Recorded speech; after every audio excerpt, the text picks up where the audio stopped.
আসসালামু আলাইকুম, আমন্ত্রণ বাংলা ভিশন সংবাদে। আপনাদের সাথে আছি আমি শফিক রায়হান। শুরুতেই বিআরবি কেবলস সংবাদ শিরোনাম। দেশে করোনায় মৃত্যুর মিছিলে আরও 239, সামনে ব্যাপক ভয়াবহতার শঙ্কা। টিকা নেয়ার বয়স সীমা 25 বছর। করোনার সাথে ডেঙ্গুর প্রকোপ, বেশি আক্রান্ত শিশুরা, মা বাবাদের হাসপাতালে ছোটাছুটি। ঢাকা উত্তরে বিনামূল্যে পরীক্ষা শুরু। লকডাউন আরও শিথিল, ঢাকায় থাকা শ্রমিকদের দিয়েই কারখানা চালু করতে চান ব্যবসায়ীরা। মন্ত্রিপরিষদ সচিবের সঙ্গে বৈঠক। আওয়ামী লীগ থেকে বহিষ্কৃত হেলেনা জাহাঙ্গীরের গুলশানের বাসায় র্যাবের অভিযান, চলছে তল্লাশি।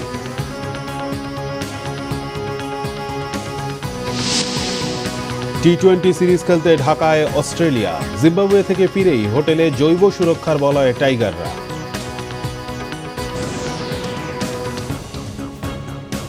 দেখছিলেন বিআরবি কেবল সংবাদ শিরোনাম, এবারে বিস্তারিত। করোনায় 24 ঘন্টায় মারা গেছেন আরও 239 জন। সব মিলিয়ে মৃত্যুর সংখ্যা হল 20,255 জন, আর একদিনে নতুন শনাক্ত রোগীর সংখ্যা 15,271 জন। এদিকে করোনা ভাইরাসে টিকা গ্রহণের বয়সসীমা 25 নির্ধারণ করেছে স্বাস্থ্য অধিদপ্তর। জনস্বাস্থ্য বিশেষজ্ঞদের সংখ্যা, আগামী কয়েকদিন মৃত্যুহার আরও বাড়তে পারে। করোনা মহামারীতে বিপর্যস্ত দেশ, রোগীর চাপে নাজুক দেশের স্বাস্থ্য ব্যবস্থা। একদিনে মৃত্যুর মিছিলে যোগ হয়েছে আরও 239 জনের নাম। 24 ঘন্টা নতুন করে শনাক্ত হয়েছেন 15,271 জন।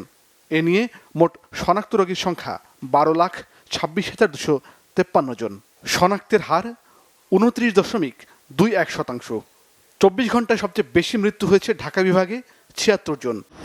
সরকার গঠিত জনস্বাস্থ্য বিশেষজ্ঞ উপদেষ্টা কমিটির সদস্য ডক্টর আবু জামিল ফয়সালের মতে, বর্তমানে সংক্রমণের শীর্ষ চূড়ার দিকে অবস্থান করছে দেশ। তবে আগামী কয়েকদিন পরিস্থিতি আরও খারাপ হওয়ার শঙ্কা তার। পরিস্থিতি আরো একটু খারাপ হওয়ার সম্ভাবনা আছে, কেননা আমরা যে পরিমাণ সংক্রমণটা হয়েছে ঈদের ছুটির মধ্যে এবং ছুটির আগে দিয়ে, এইটার এফেক্টটা পেতে আরো ওই যে সপ্তাহ 10 দিন 12 দিন পরে দেখা যায়। তো এইখানে আমাদের এই লকডাউনের কোনো এই সংক্রমণ প্রতিরোধ করার কোনো ভালো উপায় না। কিন্তু ভিড়ের মধ্যেও যদি 100% যদি মাস্ক পরা থাকে, তাহলে কিন্তু আমাদের আর কোন রকম চিন্তা থাকার কথা না।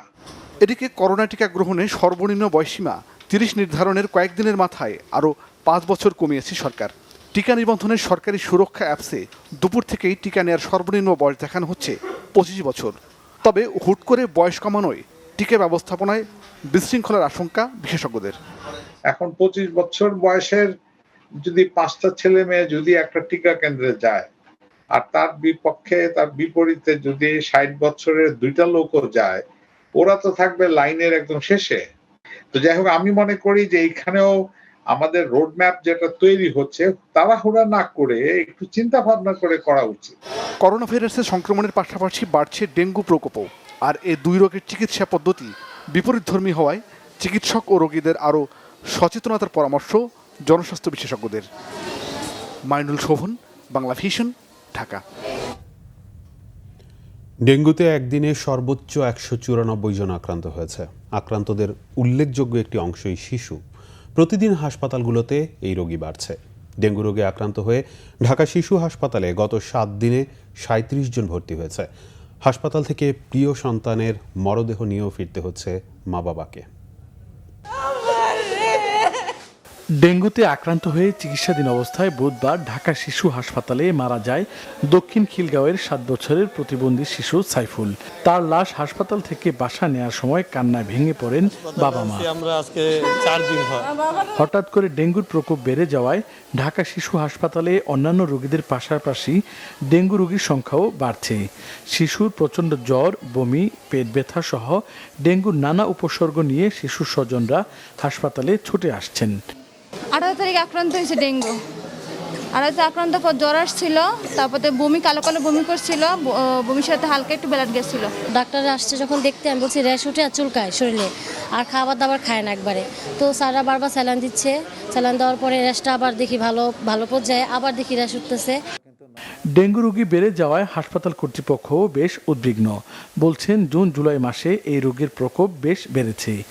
বাচ্চাদের ডেঙ্গু জ্বরে আক্রান্তের হারটা কিন্তু গ্র্যাজুয়ালি বাড়ছে এবং এটা আগস্ট সেপ্টেম্বর মাসে কি পর্যায়ে যাবে সেটা কিন্তু বলা মুশকিল, এই মুহূর্তে বলা মুশকিল। প্লেটলেট কাউন্ট কিন্তু 20,000-এর নিচে গেলে আমরা বলি যে আপনার ভর্তি করা প্রয়োজন। যদি 10,000 বা অনেক সময় 5,000-এর নিচে চলে সেই ক্ষেত্রে কিন্তু আমাদেরকে অবশ্যই আমরা টেক কেয়ার করি বেশি। ডেঙ্গুর হাত থেকে রক্ষা পেতে বাসাবাড়ি পরিষ্কার পরিচ্ছন্ন, যত্রতত্র পানি জমতে না দেওয়া এবং মশারি টানিয়ে ঘুমানোর পরামর্শ দিয়েছেন চিকিৎসকরা। সৈকত সাদিক, বাংলা ভিশন, ঢাকা। ব্রাহ্মণবাড়িয়ার সরাইলে করোনার নমুনা দিতে গিয়ে মারা গেছেন এক বৃদ্ধা। বৃহস্পতিবার দুপুরে উপজেলা স্বাস্থ্য কমপ্লেক্সে এ ঘটনা ঘটে। সরাইল উপজেলা স্বাস্থ্য ও পরিবার পরিকল্পনা কর্মকর্তা নোমান মিয়া জানান, করোনার উপসর্গ নিয়ে কয়েকদিন আগে হোসনেহুর বেগম জেলা শহরের এক চিকিৎসকের কাছে যান। চিকিৎসক তাকে পরীক্ষা করাতে বলেন, এরপরও তিনি বাড়িতেই চিকিৎসা নিচ্ছিলেন। বৃহস্পতিবার অবস্থার অবনতি হলে তিনি করোনার নমুনা দিতে উপজেলা স্বাস্থ্য কমপ্লেক্সে যান। ফর্ম পূরণের পর নমুনা দেওয়ার আগেই তার মৃত্যু হয়। রোগীর চাপ কমছেই না ময়মনসিংহ মেডিকেল কলেজ হাসপাতালে। শয্যা বাড়িয়েও কুলানো যাচ্ছে না। অক্সিজেন সরবরাহ ঠিক রাখা সহ চিকিৎসা সেবা দিতে সর্বোচ্চ চেষ্টা করছে কর্তৃপক্ষ। বৃহত্তর ময়মনসিংহের 6 জেলাসহ গাজীপুর, সুনামগঞ্জ ও কুড়িগ্রাম জেলার করোনায় রোগীদের চিকিৎসা সেবার ভরসাস্থল ময়মনসিংহ মেডিকেল কলেজ হাসপাতাল। 210টি সাধারণ শয্যা ও 13টি আইসিইউ সুবিধার এই হাসপাতালে প্রতিদিনই করোনার রোগীর ভিড় বাড়ছে। পরিস্থিতি সামলাতে বাড়ানো হয়েছে শয্যাও। রোগীর চাপ বেশি, এই রোগীর সেবাও ভালো দিতেছে। সেবা মোটামুটি ভালোই, আগের থেকে অনেক উন্নত হয়েছে। আমরা গাজীপুর থেকে আসি, অনেক বেশি পেশেন্ট ভর্তি হতে এখন আসলে সবাইকে যতটা সম্ভব হয়তো বা দেওয়া সম্ভব হচ্ছে না, তবে ওনারা সর্বোচ্চ চেষ্টা করছেন। আমাদের এই অতিরিক্ত রোগীর চাপ সামলানোর জন্য যে লজিস্টিক সাপোর্ট দরকার, যেমন অক্সিজেন এবং অন্যান্য ওষুধ, সেটাকে মজুদ বৃদ্ধি করা হয়েছে। এদিকে অক্সিজেন সংকট মোকাবেলায় এগিয়ে এসেছেন অনেকে। অন্য বিত্তবানদেরও এগিয়ে আসার আহ্বান জানান হাসপাতালের পরিচালক। 24 ঘন্টা সেবা আমরা দিয়ে যাচ্ছি, এগুলোর কোনো কমতি নেই। অর্থাৎ কোভিডের কারণে নন কোভিড পেশেন্ট এখানে অবহেলার কোনো সুযোগ নেই, এটা আমরা চালিয়ে যাচ্ছি। সার্বিক ইয়েতে আমরা বেশ একটা ভাইব্রেন্ট অবস্থার মধ্যে দিয়ে যাচ্ছি। করোনার সব ধরনের চিকিৎসার পাশাপাশি হাসপাতালটিতে দেয়া হচ্ছে টেলিমেডিসিন সেবাও। Bangla vision news desk. লকডাউনের মধ্যেই শিল্প প্রতিষ্ঠান খুলে দেওয়ার দাবি জানিয়েছেন ব্যবসায়ী নেতারা। প্রয়োজনে ঢাকায় অবস্থানরত শ্রমিকদের দিয়েই কারখানা খুলে দেওয়ার দাবি জানিয়েছেন তারা। সচিবালয় মন্ত্রিপরিষদ সচিবের সাথে বৈঠক শেষে তারা বলেন, কারখানা খুলে না দিলে অর্থনীতির ব্যাপক ক্ষতি হবে, বিশ্ব প্রতিযোগিতায় দেশ পিছিয়ে যাবে। সব শ্রমিককে টিকার আওতায় আনারও দাবি জানিয়েছেন তারা। করোনার সংক্রমণ প্রতিরোধে রীতিমতো হিমশিম খাচ্ছে সরকার। ভয়াবহ এ ভাইরাসের হাত থেকে মানুষকে রক্ষা করতে সারা দেশে চলছে কঠোর বিধিনিষেধ, যার অংশ হিসেবে বন্ধ রয়েছে দেশের সব শিল্প প্রতিষ্ঠান। লকডাউনে কারখানা খুলে দেওয়ার দাবি নিয়ে সচিবালয়ে আসেন বিজিএমইএ, বিকেএমইএ ও বিটিএমএ আর ব্যবসায়ীদের শীর্ষ সংগঠন এফবিসিসিআইয়ের শীর্ষ নেতারা। মন্ত্রিপরিষদ সচিব খন্দকার আনোয়ারুল ইসলামের সঙ্গে বৈঠক করেন ব্যবসায়ী নেতারা। পরে তারা বলেন, সারা পৃথিবীতে যখন খোলা, তখন দেশের শিল্প প্রতিষ্ঠান বন্ধ থাকলে তা সামগ্রিক অর্থনীতিতে নেতিবাচক প্রভাব ফেলবে। আন্তর্জাতিক বাজার হারানোর একটা সম্ভাবনা আছে আমাদের, প্লাস আমাদের লোকাল ইন্ডাস্ট্রিগুলিও সাপ্লাই চেনে প্রবলেম হচ্ছে। যে সকল ইন্ডাস্ট্রিগুলিকে অলরেডি খুলছেন, food industry, pharmaceutical industry, leather industry, তাদের সাপ্লাই চেনে প্রবলেম হচ্ছে। ফুড ইন্ডাস্ট্রি তার র্যাপিংয়ের দরকার, তার কার্টুনের দরকার। তো এই অবস্থা তো আসলে ইন্ডাস্ট্রি এভাবে বন্ধ রাখা যায় না। 1 তারিখে কারখানা খুলে দেয়া হবে এমন SMS গেছে অনেক পোশাক শ্রমিকের ফোনে। এ বিষয়ে বিজিএমইএ সভাপতি জানান, এটা তাদের পাঠানো না, সরকার যেদিন বলবে সেদিনই কারখানা খোলা হবে। 30,000-এর উপরে আমরা শ্রমিকদের টিকা দিয়েছি এবং শ্রমিকরা যখন শিল্পে থাকে, আমাদের ফ্যাক্টরিতে যখন থাকে তখন তারা টিকা দিতে নিরাপদ ফিল করে, কারণ তারা যখন গ্রামে থাকে তখন তারা দিতে চায় না। সরকার যখন আমাদের খোলার অনুমতি দিবে তখন থেকেই আমাদের ফ্যাক্টরি খুলবে। তবে ব্যবসায়ী নেতাদের দাবির বিষয়ে সরকারের পক্ষ থেকে কিছু জানানো হয়নি। সরকারের এখন পর্যন্ত ঘোষণা অনুযায়ী আগস্টের 5 তারিখ পর্যন্ত লকডাউন চলবেই। আরিফুল হক, বাংলা ভিশন, ঢাকা। রাজধানীর সড়কে দিনে দিনে বাড়ছে ব্যক্তিগত যানবাহন ও মানুষের চাপ। বেশিরভাগ মানুষই হাসপাতালমুখী, তবে যৌক্তিক কারণ দেখাতে না পারলে মামলা বা জরিমানা গুনতে হচ্ছে তাদের। বরাবরের মতোই নিজেদের কঠোর অবস্থানের কথাই জানায় আইনশৃঙ্খলা বাহিনী। কঠোর বিধিনিষেধের 7ম দিন বৃহস্পতিবার সকালের রাজধানীর এলিফ্যান্ট রোডের চিত্র এটি। চেকপোস্টের যানজটে আটকে থাকা বেশিরভাগই ব্যক্তিগত গাড়ি অথবা রিক্সা, যা দেখে বোঝার কি উপায় চলাফেরার ক্ষেত্রে আছে কঠোর বিধিনিষেধ। কোনো না কোনো অজুহাতে বাইরে বের হয়েছেন তারা। লকডাউনের মধ্যে গাড়ি পাওয়া যায় না কোথাও, লকডাউনের মধ্যে আসা খুব কঠিন, এজন্য আমার দুলাভাইয়ের সাথে নিয়ে আসছি। রাস্তায় জনসংখ্যা আগের চাইতে অনেক বেশি, পরিবহনের সংখ্যা গণপরিবহন নেই, প্রাইভেট পরিবহনগুলো বেশি আছে, তবে জরুরি প্রয়োজনেতে বেশিরভাগ লোকজন বেরোচ্ছে। যাচাই বাছাই করে আইন অমান্যকারীদের বিরুদ্ধে ব্যবস্থা নিচ্ছে পুলিশ। 2 জন উঠছি দেখা। কত টাকার মামলা দিচ্ছে? 2000।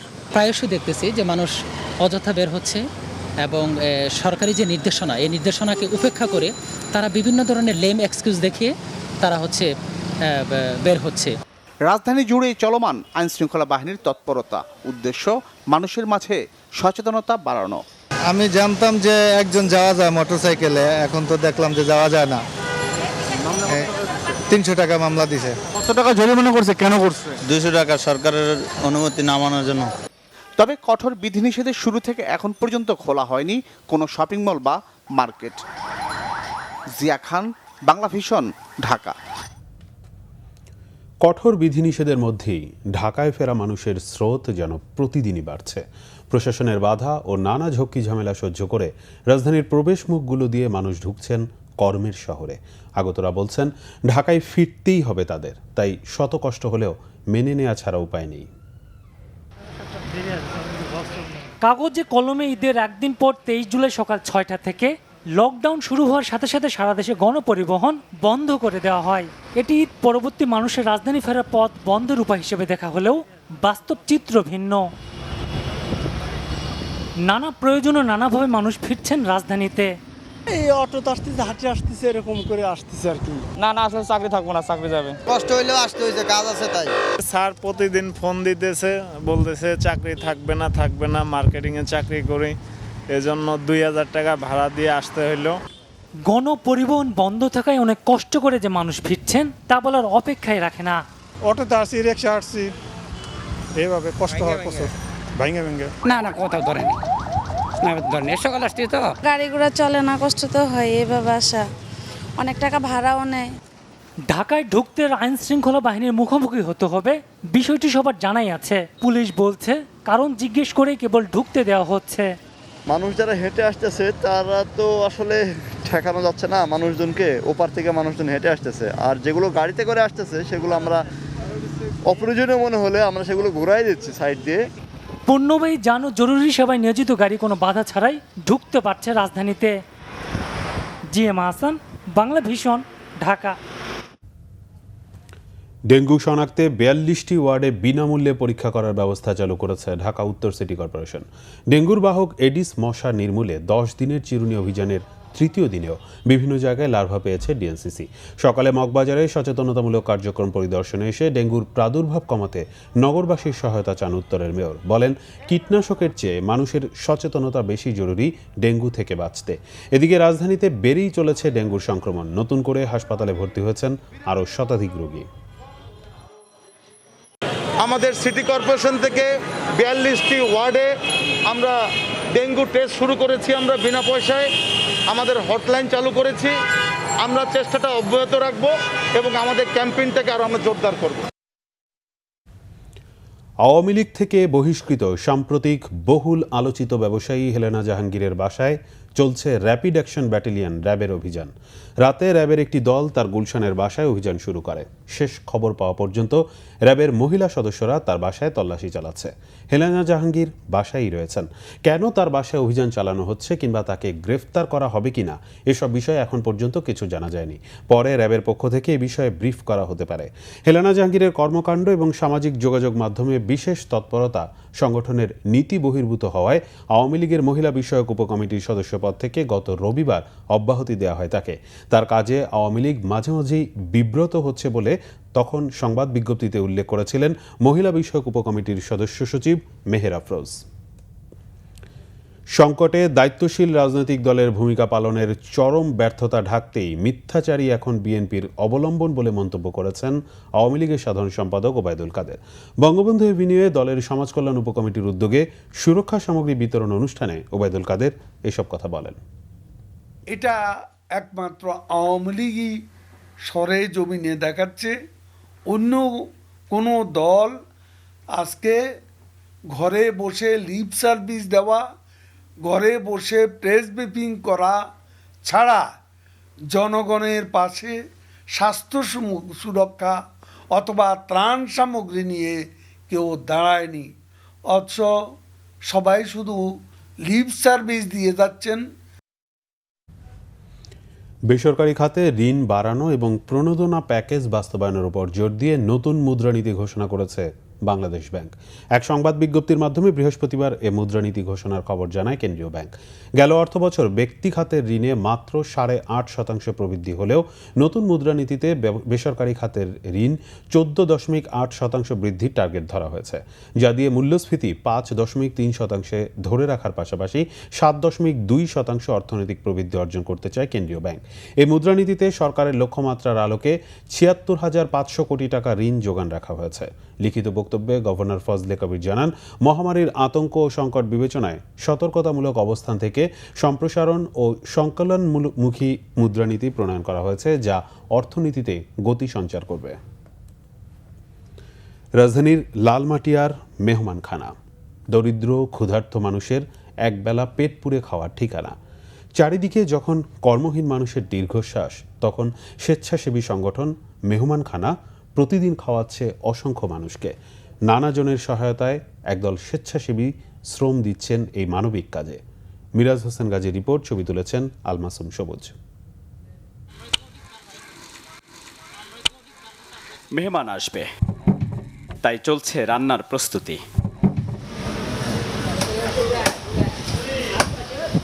সবাই ব্যস্ত পুরোদমে। উৎসবমুখর পরিবেশে এই কর্মযজ্ঞ স্বেচ্ছাসেবায়। তবে এই মেহমানদারি হবে ফুটপাতে, আর মেহমানরা সবাই ক্ষুধার্ত ও নিরন্ন মানুষ। রাজধানীর লালমাটিয়া ডি ব্লকের 4 নম্বর সড়কের এই আয়োজন আতিথেয়তা প্রতিদিনের।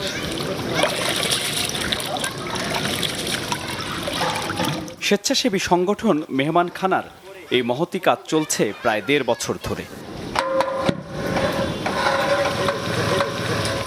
করোনাকালীন ও লকডাউনে ক্ষুধার্ত মানুষের মুখে খাবার তুলে দিতে মেহমানখানা স্বেচ্ছাসেবীদের এই ব্যস্ততা।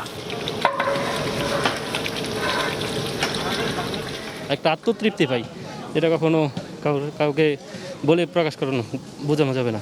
কাজটাকে ভালো লাগে, আর লকডাউনের ভেতরে এক জায়গায় সময় দিতে পারে, আর এই পরিস্থিতিতে সময় দিতে পারে, আরও নিজেকে অনেক ভালো লাগে। আমি এখানে কাজ করতেছি ভলান্টিয়ার হিসাবে, কারণ যেহেতু বাসায় থাকতে হচ্ছে, বাসায় বসে থাকতেছি। যখন মেহমানখানায় কাউকে খাবার দেওয়া হয় তখন ওরা খুবই ওদের মুখের হাসিটা খুব ভালো লাগে। তখন প্রতিদিনই আমরা রান্না করি অনেক মানুষের, অনেক রিক্সাওয়ালা মামারা যখন এসে খেয়ে যখন বলে যে মামা আজকে খেয়ে অনেক উপকার হলো, আমার অনেক টাকা বেঁচে গেল, যে মামা আপনারা আল্লাহ আপনাদেরকে ভালো করুক, এই কথাগুলো শোনার পর না আসলে নিজেকে অনেক বড় মনে হয়। শুরুর গল্পটা একটু ভিন্ন। গেল বছর মার্চে করোনা শুরুর দিকে রাজধানীর নিউ মার্কেট এলাকায় পশু পাখির খাবার দিতেন থিয়েটার কর্মী আসমা আক্তার লিজা। সেখান থেকেই ক্ষুধার্ত মানুষের জন্য খাবার ব্যবস্থার চিন্তা শুরু, যা এখনকার মেহমানখানা। পাখি, কুকুর, চড়ুই পাখি, কাক, এত কিছুর কথা আমি চিন্তা করলাম, মানুষের কথা আমার মাথায় আসলো না। যে পথে থাকা বাচ্চারা, পথে থাকা মানুষ কি খাবে। খাবার রান্না করে করে সব জায়গায় নিয়ে যেতাম আর কি, রিক্সায় করে। আস্তে আস্তে এখানে শুরু হলো, লোকজন আসে, এখানে খায়। 100, 200, 300, 500, এখন 3000, 4000 মানুষ। এখন আমরা এক পাতিল করার জন্য যে কষ্ট হতো, এখন আমরা প্রতিদিন 4 পাতিল করি, আমাদের ওভাবে কষ্ট হয় না। প্রত্যেকটা মানুষ সবার জায়গা থেকে এগিয়ে এসছে।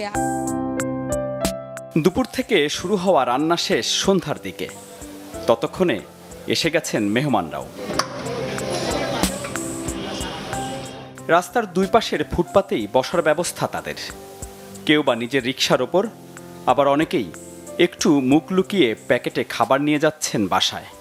যাদেরকে আসলে নোটিশ করা যায় না, তারা একটু রাতের অন্ধকারে আসে, বক্সে করে নিয়ে যায়, তারা এখানে বসে খায়ও না। নিম্ন মধ্যবিত্ত যারা আছে তাদেরকে ওরা হাত পাততে পারে, মধ্যবিত্তরা কিন্তু হাতও পাততে পারে না। এদিনের আয়োজনে ছিল খিচুড়ি মাংস। মজাদার স্বাদের রান্না, পেট পুড়ে খাচ্ছেন সকলে। অকৃত্রিম তৃপ্তির ছাপ তাদের চোখে মুখে। মজা হয়েছে, কিন্তু একটু বেশি মজা হয়েছে, ভালো লাগতেছে আমার কাছে। এটা খাইলে আর বাসায় আমার যাওয়া লাগে না, এখানে খাইয়ে সুন্দর মতন কাজ করি। আমরা তো মনে করেন গরিব মানুষ, একবেলা ভাত খাইতে গেলে 50 টাকা লাগে, তাই 50 টাকা ভাই বাচ্চা যায়। রোজার মাসে যে ইফতারি খাইছি, এখানকার খিচুড়ি ভালো হয় দেখে এই জন্য আহি। আমরা বেলুন বেচি না, সারাদিন তো খাইতে পারি না, এই জায়গায় টাইম পাই, খাইতে আসি। লকডাউনে কোনো কাম কাজ নেই, আপনারা না খাইলে আমরা না খাই মরে যেতাম। সন্ধ্যা পেরিয়ে রাত আসে, কিন্তু তখনও থামে না মেহমান খানার মেহমানদারি। মিরাজ হোসেন গাজী, বাংলা ভিশন, ঢাকা।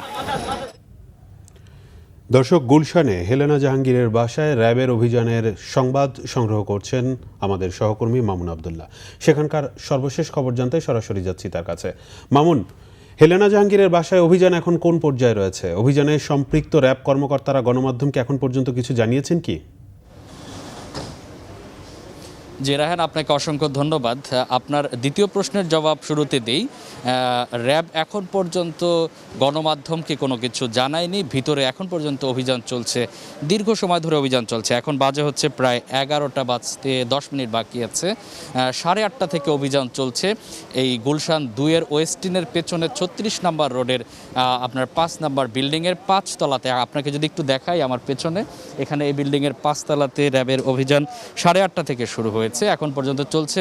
গণমাধ্যমের উৎসুক চোখ সেটি কিন্তু বাড়ির নিচে অবস্থান করছে। সবাই অপেক্ষায় অধীর আগ্রহে আছে যে র্যাব কি জানায়। আসলে এই যে হঠাৎ করে যে আপনার হেলেনা জাহাঙ্গীর সম্প্রতি ফেসবুকে সমালোচনায় মুখর যার নাম, তার বাসায় অভিযান আসলে কি কারণে এখন পর্যন্ত আমাদেরকে কোনো কিছু জানানো হয়নি। আপনাকে যদি একটু বলে রাখি যে সম্প্রতি হেলেনা জাহাঙ্গীর আসলে অনেক দিন ধরেই সমালোচনায় ছিলেন, তবে সম্প্রতি সময়ে যে ফেসবুক এবং বিভিন্ন গণমাধ্যমে আলোচনার কেন্দ্রবিন্দু হয়েছেন যে কারণে, সেটি হচ্ছে যে তিনি চাকরিজীবী লীগ নামে একটি আওয়ামী লীগের উপকমিটি নিজেই খুলেছিলেন এবং সেখানে নিজেই সভাপতি দাবি করছিলেন। সেখানে তিনি বলেছেন প্রায় 1.5 থেকে 2 লাখ অবসরপ্রাপ্ত কর্মজীবী যারা আছেন তারা সেখানে যোগদান করেছেন এবং সেই বিষয়ে তিনি আসলে সমালোচনায় মুখর হওয়ার কারণে তাকে মেহরাজ আফরোজ চুমকি স্বাক্ষরিত একটি স্বাক্ষরে তাকে উপকমিটি, যেটি মহিলা উপকমিটি, সেখান থেকে তাকে সদস্য পদ বাতিল করা হয়েছে এবং তারপর থেকেই তিনি কিন্তু বেশ আলোচনায় আছেন। আপনি জানেন যে হেলেনা জাহাঙ্গীর মূলত আইপিটিভি অ্যাসোসিয়েশনের সভাপতি হিসাবেও দাবি করে থাকেন এবং তিনি রাজনীতি এর সাথে সম্পৃক্ত এবং একই সাথে তিনি ব্যবসায়ের সাথে সম্পৃক্ত। বিসিসিআইয়ের তিনি একজন ডিরেক্টর। সব কিছু মিলে আসলে তিনি সবসময় নিজেকে আলোচনার কেন্দ্রবিন্দু রাখতে নিজেই পছন্দ করতেন। সেখান থেকে আসলে এই যে তাকে নিয়ে যে সমালোচনা, সর্বশেষ আপনার আওয়ামী লীগের উপকমিটি থেকে তাকে বাদ দেওয়া। এবং আরও একটি বিষয় আপনাকে জানিয়ে রাখি, সেটি হচ্ছে তিনি কুমিল্লার যে আওয়ামী লীগের অঙ্গ সংগঠন, সেটার যে জেলা আওয়ামী লীগের উপদেষ্টা থেকে তাকে সম্প্রতি বাদ দেওয়া হয়েছে বলে আমরা যতটুকু জানতে পেরেছি। তো সব কিছু মিলে তার যে বিরুদ্ধে আসলে অভিযোগ, সেই অভিযোগের ব্যাপারে আসলে র্যাব কিনা এখানে অভিযান চালিয়েছে কিংবা আসলে এটা কী কারণে অভিযান চালিয়েছে সেটি এখনও স্পষ্ট নয়। তবে দীর্ঘ সময় ধরে কিন্তু তার বাড়ির ভিতরে অভিযান চলছে এবং আসলে তিনি, আমরা যতটুকু জানতে পেরেছি, তিনি তার এই ভবনে 5 তলাতেই আছেন, তিনি অবস্থান করছেন, ভেতরেই আছেন। র্যাব আমাদেরকে বিস্তারিত হয়তোবা আমাদেরকে জানাবেন। গণমাধ্যমের উৎসুক চোখ নিচে কিন্তু অবস্থান করছেন, এখানে আছে।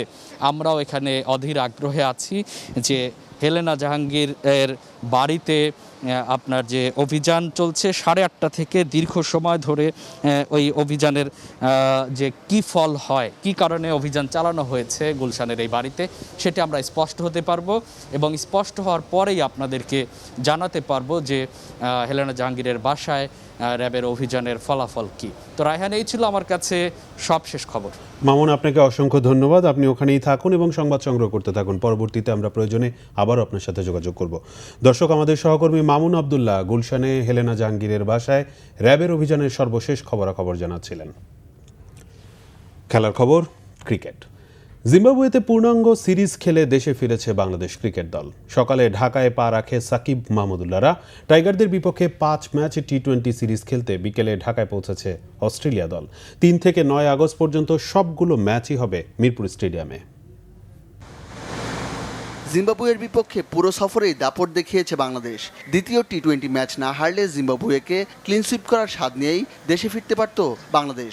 তবে 3 সিরিজ জয়ও অর্জন হিসেবে কম নয়। জিম্বাবুয়ে সফরে টিম লিডার আহমেদ সাজ্জাদুল আলম ববির মতে, বাইরের চাপ থেকে দূরে থাকায় নিজেদের মতো খেলতে পেরেছেন ক্রিকেটাররা। আমি খালি একটা জিনিসই নিশ্চিত করতে চেষ্টা করেছি যে বাইরের কোনো ইন্টারফারেন্স যাতে না হয়, তারা যাতে মন খুলে খেলতে পারে, তাদের নিজেদের ক্রিয়েটিভিটি। আমি এমন একটা পরিবেশ সৃষ্টি করতে চেয়েছি যেখানে এই নিরেট একটা শান্তশিষ্ট একটা পরিবেশ, যেখানে তারা নিজেরা নিজেদের জন্য চিন্তা করতে হবে। টানা খেলার মধ্যে আছে বাংলাদেশ। প্রায় 1 মাসের সফর শেষে বিমানে দীর্ঘ ভ্রমণ ক্লান্তি নিয়ে ফিরেছেন সাকিব রিয়াদরা। যদিও মুক্তি নেই তাদের। অস্ট্রেলিয়ার বিপক্ষে সিরিজের জন্য ক্রিকেটাররা সরাসরি ঢুকে গেছেন বায়োবা বলে। এরা কিন্তু খালি এখন নাই যে এই ট্যুর থেকে এসে বাবলে ঢুকছে, একটা তা না। এর আগে শ্রীলঙ্কা, তারপর নিউজিল্যান্ড, তারপরে ডোমেস্টিক লিগ, তারপর এই জিম্বাবুয়ে সফর এসে আবারও ঢুকছে। সো আমি মনে করি সবারই সেইভাবে জিনিসটা অনুধাবন করা উচিত যে এরা কতটা কষ্ট করছে। ছেলে মেয়ে, বাপ, বোন, ভাই, মা সবাইকে ফেলে তারা এই দেশের জন্যই খেলে চলেছে। আমরা তাদের যাতে সেভাবেই মূল্যায়ন করি। বিকেলে ঢাকায় এসেছে অস্ট্রেলিয়া দলও। 5 ম্যাচের টি-20 সিরিজে নিয়মিত অধিনায়ক অ্যারন ফিঞ্চ সহ দলের সেরা তারকাদের অনেকেই নেই। কোয়ারেন্টিনের নিয়ম অনুযায়ী আগামী 3 দিন হোটেলবন্দি থাকতে হবে অস্ট্রেলিয়ানদেরও। মনির হোসেন খান, বাংলা ভিশন, ঢাকা। ভোক্তা পর্যায়ে তরলীকৃত পেট্রোলিয়াম গ্যাস এলপিজির দাম 1 লাফে 102 টাকা বাড়িয়েছে Bangladesh energy regulatory commission BERC. সেই সাথে গাড়িতে ব্যবহৃত এলপিজির নতুন দাম প্রতি লিটার 44 টাকা থেকে বাড়িয়ে 48 টাকা 71 পয়সা নির্ধারণ করা হয়েছে। বৃহস্পতিবার ভার্চুয়াল সংবাদ সম্মেলনের মাধ্যমে নতুন দাম ঘোষণা করে জ্বালানি খাতের নিয়ন্ত্রণ সংস্থা বিইআরসি। বিশ্ববাজারে গ্যাসের দাম বৃদ্ধি পাওয়ায় দেশের বাজারে দাম সমন্বয় করতে এই সিদ্ধান্ত নেওয়া হয়েছে বলে জানানো হয় সংবাদ সম্মেলনে।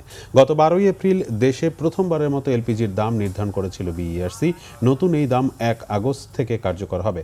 এর আগে বেসরকারি খাতে 12 কেজির এলপিজি গ্যাস সিলিন্ডারের দাম ছিল 891 টাকা। এখন এটিকে ভ্যাট সহ 102 টাকা বাড়িয়ে 993 টাকা করা হয়েছে। অন্যদিকে উৎপাদন পর্যায়ে ব্যয় পরিবর্তন না হওয়ায় রাষ্ট্রায়ত্ত কোম্পানির এলপিজির দাম পরিবর্তন হয়নি। সরকারি 12.5 কেজি এলপিজির দাম আগের 591 টাকায় রাখা হচ্ছে। আদালতের স্বাভাবিক কার্যক্রম চালু না থাকায় গুলশানে মুনিয়ার আত্মহত্যার প্ররোচনা মামলায় চূড়ান্ত প্রতিবেদন গ্রহণের শুনানি হয়নি। গত 19 জুলাই আলোচিত এই মামলায় বসুন্ধরা গ্রুপের এমডি সায়েম সোবহান আনভীরকে অব্যাহতি দিয়ে চূড়ান্ত প্রতিবেদন আদালতে জমা দেয় পুলিশ।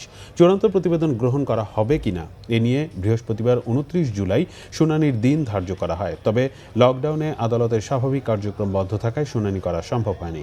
পরবর্তীতে আদালত স্বাভাবিক হলে শুনানি হবে বলে জানিয়েছে আদালত। এদিকে বৃহস্পতিবার দুপুরে নারাজি আবেদন এবং বাদীর ব্যক্তিগত আইনজীবী দিয়ে মামলা পরিচালনার আবেদন নিয়ে হাজির হন মুনিয়ার বোন নুসরাত জাহান তানিয়া। সকল কার্যক্রম বন্ধ থাকায় এই 2 আবেদনও গ্রহণ করেনি আদালত।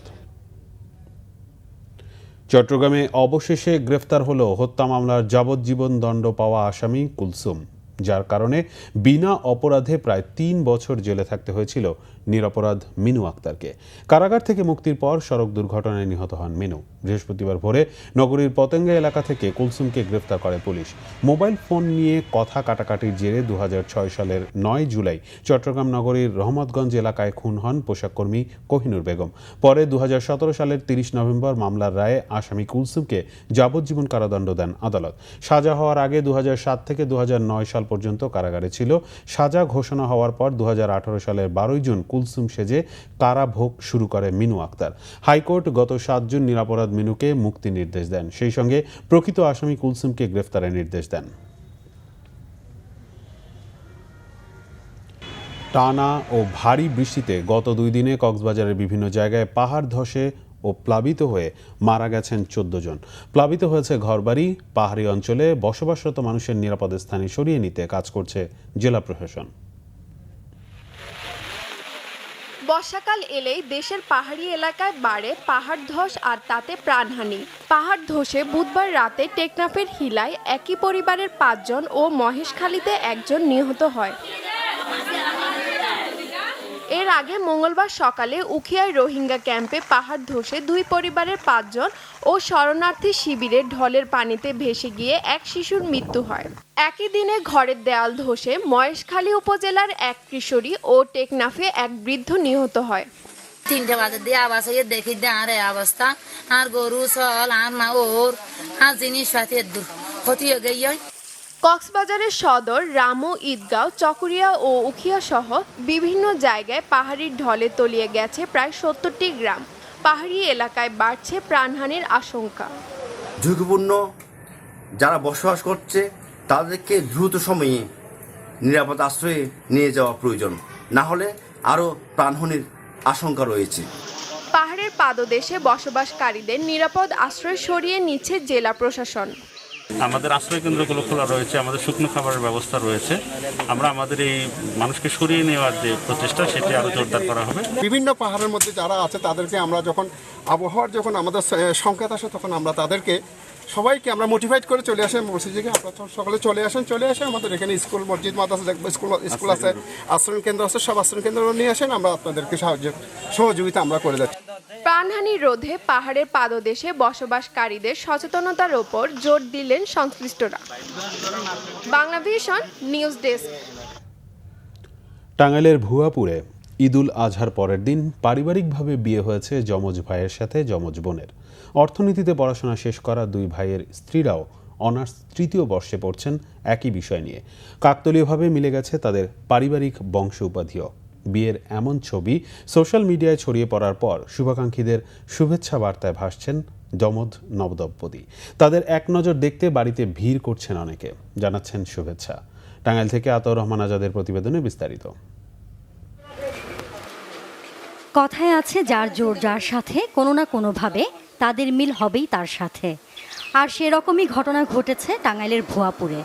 একেবারে অপরিচিত 2 পরিবারের এই বন্ধন শুধু এলাকাতেই নয়, সাড়া ফেলেছে সোশ্যাল মিডিয়া সহ সারা দেশে। এখনও বিয়ের রেশ কাটেনি যমজ নবদম্পতিদের।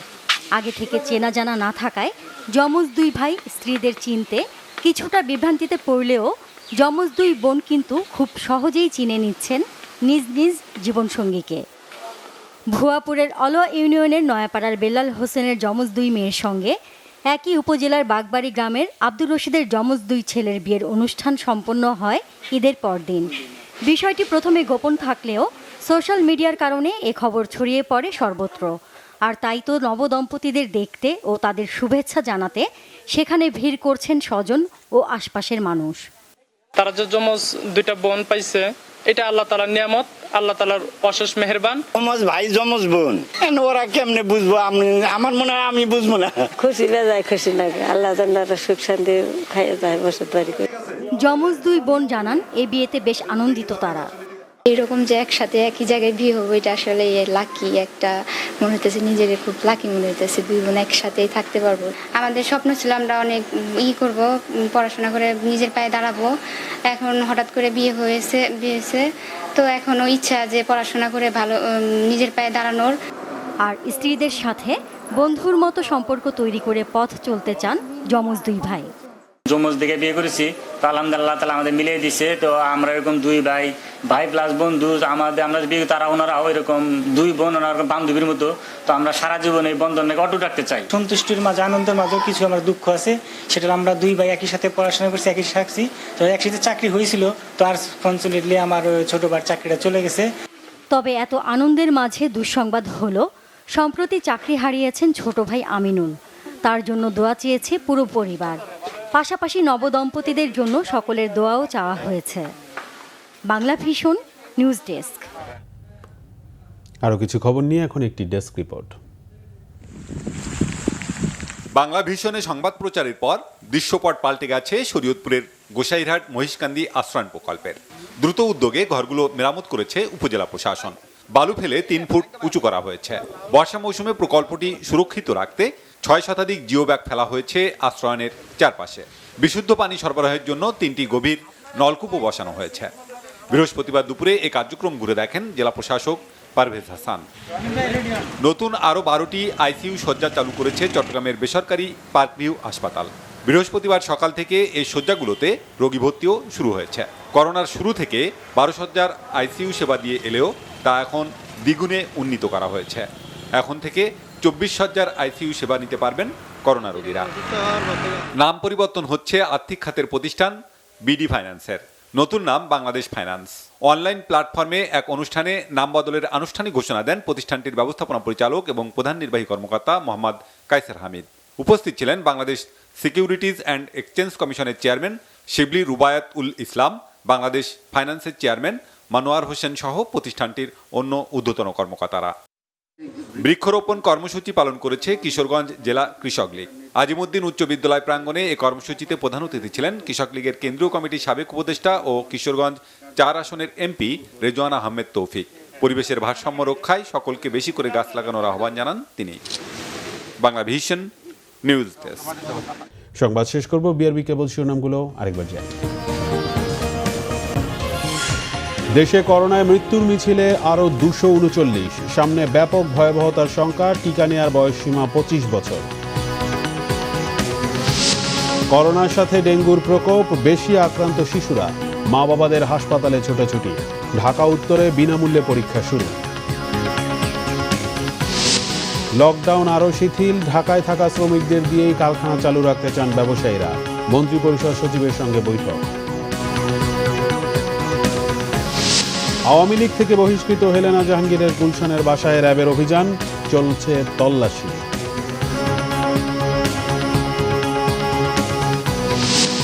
টি-20 সিরিজ খেলতে ঢাকায় অস্ট্রেলিয়া, জিম্বাবুয়ে থেকে ফিরেই হোটেলে জৈব সুরক্ষার বলয়ে টাইগাররা।